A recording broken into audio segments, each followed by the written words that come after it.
আমি একজন এই মাতঙ্গিনী ব্লকের ভূমিপুত্র হিসেবে আমার পায়ের তলায় যেটা আছে সেটা তুমি উঠালে দিতে চাও।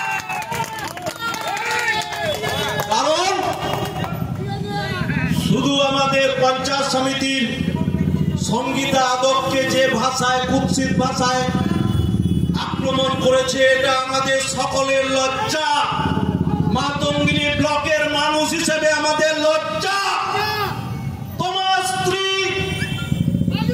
খারাই 2 নম্বর অঞ্চলের প্রধান, আমি তাকে দিদি বলি। জেনে রাখো সভ্য, তুমি গতকাল আমার স্ত্রী কি পোশাক পরবে পরিচ্ছদ পরবে সেটা নিয়ে কুৎসি আক্রমণ করেছ। জঘন্য অসভ্য বর্বর নোংরা কুলাঙ্গার। ভেবেছো মাতঙ্গিনী ব্লকের মানুষকে বোকা বানাবে?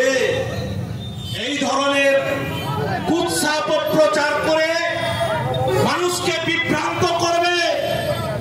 শুধু তাই করনি, আমাদের প্রিয় ডক্টর সৌমেন মহাপাত্র, যিনি এই এলাকার প্রত্যেকটি অঞ্চলে উন্নয়নের ডালি নিয়ে আমাদের পাশে দাঁড়িয়েছেন বারে বারে, তাকেও কুৎসিত ভাষায় আক্রমণ করেছো।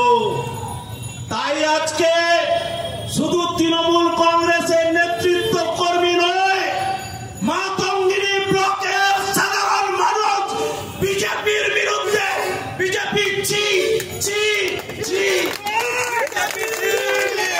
বিজেপি হটাও, বিজেপি হটাও, বিজেপি হটাও। অন্যদিন আমি বক্তব্য রাখবো।